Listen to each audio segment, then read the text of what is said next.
Achip matat, solbad ng kinilaw. Ang uli na mitod-taod. Ano pinibilin? Oh, imo na naloy. Wow, paksiw. Birahiloy. Oh, napay kanon.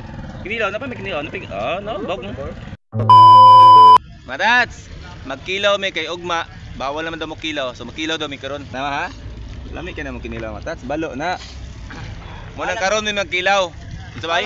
Balag wala tay income basta kay busog ta. Very good. Mugulit nga malipayon. Nadungog yung akong amigo mga tats, ingana bidira sa Peaceport no, usahay mo uli mi nga walay sudan, usahay mo uli pud mi nga walay income kay nga naman dili man permanente among donggo mga tats, usahay pud sobra-sobra pud ang isda, so ingana ang among panginabuhi dira. Pero mo uli pud mi nga busog kay nga naman bago magud mi mauli mga tats, magkilaw sa mi dira og maglungag. So mo na mga tats no, naluto na among kinilaw diha og ang pinaksyo po namo nga bangsi. Mao na giniingon mga tats nga antiyan nanay sulod, pero ang bulsa wa pay sulod. Pero okay lang mga tats, ang importante mga tats, ang atong panahon diya dili kay ingon nga naglain no or nagbagyo para ang mananagat nato makapanagat po silang tarong. Unya kay si Manasanta man karon mga tats, mao nang ato sang ismantala ang pagkilaw diha kay bawal ba musugba og karne, muluto og karne, mo na ginaingon di ba?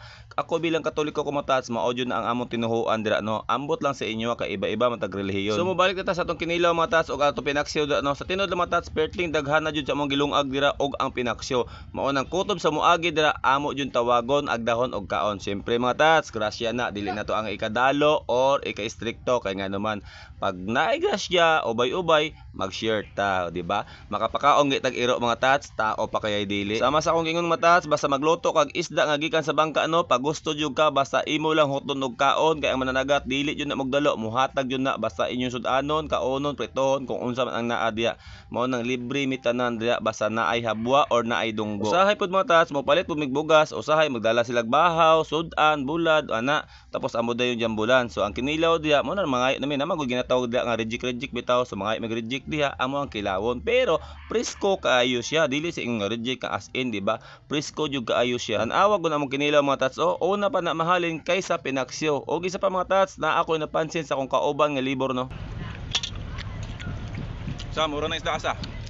Sa may pangitan mo diha. Achip mga tats, solbad ng kinilaw. Ang uli na mitod-taod. Ano pinibilin? Oh, imo na naloy. Wow, paksiw. Birahiloy. Oh, napay kanon. Kinilaw, napay may kinilaw, napay no, bag mo. Paksiw na birahiloy. Oh, ha.